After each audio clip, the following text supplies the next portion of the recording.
Hello guys, assalamu alaikum. I hope you're all fine and doing great in your job. So today I have a topic for the beginners and for media intermediate levels programmers, not about the uh, about the about the only code for a code base, but you can say about the topic which we need to understand whenever we are building any project or any application for any business.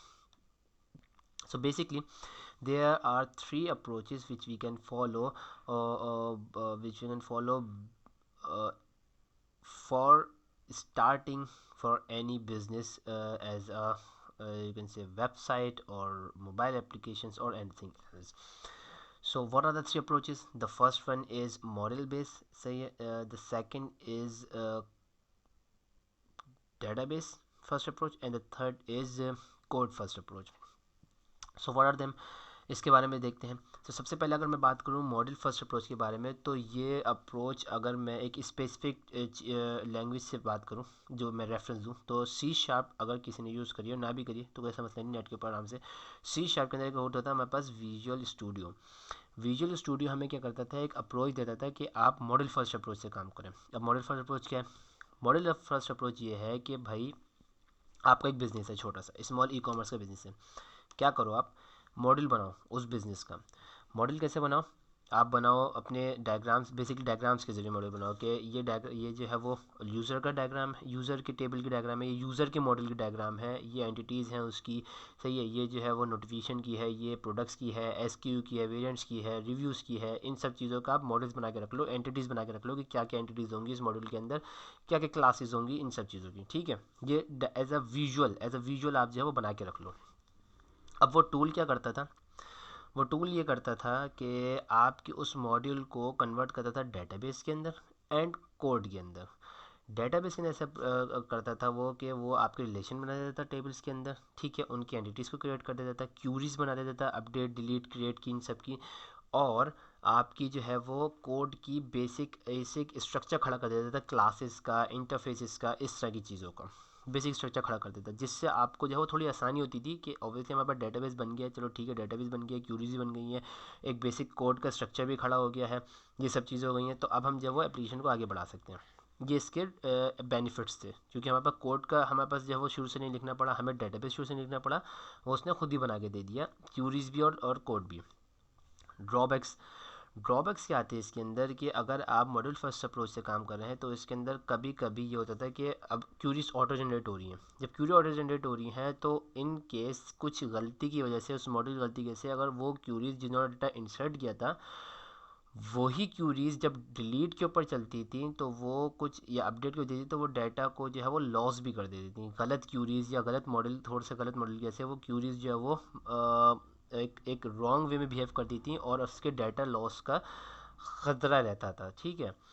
दूसरा इसका ये था कि फ़र्ज़ करें आपकी जो वो क्या कहते हैं, मॉडल फर्स्ट अप्रोच है, वो कभी कभी क्रिटिकल हो जाती थी. क्रिटिकल ऐसे कि जब आप मॉडल बना रहे हैं ना, तो आपकी अगर एप्लीकेशन थोड़ी सी मीडियम है, मतलब बड़ी है, स्मॉल बिजनेस के लिए नहीं है, तो उसके अंदर कभी कभी जो है वो आपके मॉड्यूल जो है ना कॉन्फ्लिक्ट करते थे. आपके मॉडल्स की जो जो क्या कहते हैं, बहुत अच्छा आर्किटेक्चर नहीं बन पाता था.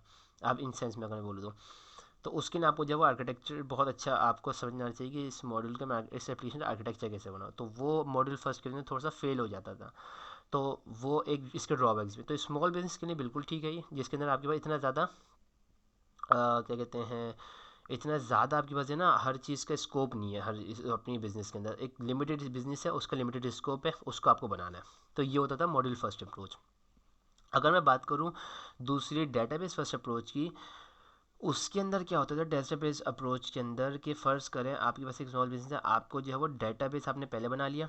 कैसे बनाया, मतलब पूरी एंटिटीज़ बना ली, टेबल्स, कॉलम्स, रॉज और स्कीमास, और इसका जो है वो आपने बना लिया व्यूज़ और स्टोर क्या कहते हैं उसको, नाम भूल गया मैं उसका, व्यू के अलावा होता, क्या कहते थे उसे, स्टोर व्यू या स्टोर व्यू. तो वो चीज़ आपने बना के रख ली. तो उससे क्या होता था कि आपका जो है वो डेटाबेस बना हुआ है. ठीक है. Just give me a second या। तो आपका डेटाबेस बना हुआ है, ठीक है। अब आपको जो है वो कोड बनाना है, सही है। और इसके अंदर जो है वो मॉड्यूल वो खुद बनाता था क्यूरीज के ज़रिए, ठीक है। ये भी एक सी शार्प का एक टूल होता है, मतलब हम टूल यूज़ कर रहे हैं फिलहाल, इसको मैं इस टूल एज अ टूल के बारे में बता रहा हूँ। तो डेटाबेस हमने बना लिया, हमने एंटिटीज़ बना ली, हमने हमने हमने प्राइमरी की, सेकेंडरी की, और इस तरह के जो है वो बहुत सारे जो है वो मतलब सारे इंस्टेंस और लिंक्स कर दिए हमने टेबल्स को, और उसके ज़रिए जो वो हम अपना कोड भी जनरेट कर रहे हैं, ठीक है। और कोड के ज़रिए जो है वो हम क्या कर रहे हैं, अपना विजुलाइज भी क्रिएट कर रहे हैं। ये टूल के ज़रिए डेटाबेस के उस डेटाबेस को कन्वर्ट करते हुए वो विजुलाइज कर देता, और उसी विजुलाइज के ज़रिए जो है वो अपना कोड का मॉड्यूल, कोड का स्ट्रक्चर खड़ा कर देता था, क्लासेस और इन सब चीज़ों का, ठीक है। ये दो हो गई। अच्छा, इसके अंदर जो है वो ड्रॉबैक्स क्या थे, ये तो फ़ायदे होगा कि वो उसी डेटाबेस के ज़रिए जो है वो डेटाबेस हमने पहले बना लिया, हमें पता है कि एंटिटी क्या है और वो क्या है, फील्ड्स क्या है, इन सब चीज़ों का पता है हमें, स्कीमास क्या है, सब क्या है, और वो उसके ज़रिए जो है वो विजुअल भी बना रहा है और इसके ज़रिए जो है वो कोड भी बना रहा है। ड्रॉबैक्स क्या है इसके अंदर, कि हमें जो है वो एक तो सबसे बड़ी चीज़ कि मैनुअल डाटा अपडेट डिलीट करना पड़ता था, सही है। उसके अंदर जब मैनुअल डाटा अपडेट डिलीट कर रहे हो तो ऑब्वियसली जैसे फर्स्ट अप्रोच के अंदर डाटा लॉस होता था, इसके अंदर भी डाटा लॉस होता था, क्योंकि हमने फ़र्ज़ करें एक एक एंटिटी का, एक एंटिटी मतलब एक पूरा ऑब्जेक्ट, फ़र्ज़ करें मैं अगर बात करूँ, एक पूरे एंट्री को हमने एक दूसरे एंट्री से लिंक किया हुआ है कि इसकी आईडी है वो इसकी सेकेंडरी की है और लिंक हुआ है। अब अगर मैंने इस डाटा को उड़ा दिया या अपडेट कर दिया तो इससे इफ़ेक्ट इस डाटा पे भी पड़ेगा। तो वो थोड़ा ट्रिकी हो जाता है कि संभाल के रखना है कि हाँ डाटा बेस अगर मैन्युअली अपडेट कर रहे हैं तो हमें जो है वो एक संभाल के चलना पड़ेगा, वरना ये जो है वो थोड़ा ट्रिकी हो सकता है। जब हम लार्ज एप्लीकेशंस के ऊपर जाते थे या इवन स्मॉल के अंदर ही, स्मॉल बिजनेस के अंदर भी थोड़ा सा ट्रिकी हो जाता है, तो वो भी हमारे पास थोड़ा सा फेल होता था, तो इसके ड्रॉबैक्स भी होते थे। ये हो गए हमारी दो अप्रोच। तीसरी और आखिरी जो कोड बेस्ड अप्रोच है, कोड फर्स्ट अप्रोच है, उसके अंदर हम क्या करते थे, हम पूरा डेटाबेस, हम डेटाबेस को नहीं छेड़ा हमने, हमने विजुअल डायग्राम नहीं बनाई, और हमने ना ही जो है वो क्या कहते हैं डेटाबेस को कुछ खुद से क्रिएट किया। हम क्या करते थे, हम कोड लिखते थे, ठीक है। इंटरफेसेस, क्लासेस, वो सब बनाए हमने, हमने एंटिटी डिफाइन की कि ये एंटिटी जाएगी डेटाबेस के अंदर, ये बनाएगी, क्यूरीज के ज़रिए होगा, सही है।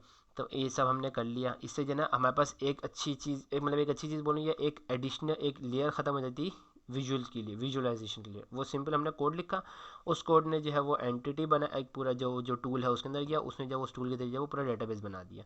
तो उसने जब वो खुद से जो है वो सारे टेबल्स बना दिया, खुद से इंसर्ट अपडेट डिलीट करते हुए जब वो एंटिटीज़ डाल दी और उसके अंदर से रिमूव कर दी, वो सब चीज़ें कर दी, तो कोड फर्स्ट अप्रोच के जरिए हमने जो है वो डेटाबेस बना लिया। बेसिकली हमने एक चीज़ को कट ऑफ कर दिया, जो कि था विजुअलाइजेशन फॉर द मॉडल, ठीक है। ये करने से क्या हुआ कि अब ये तो बहुत अच्छी बात है कि हमने जब कोड फर्स्ट अप्रोच के जरिए जब हमने डेटाबेस के, हमने एक इसको कम किया और डेटाबेस जब हमने क्रिएट कर लिया खुद से।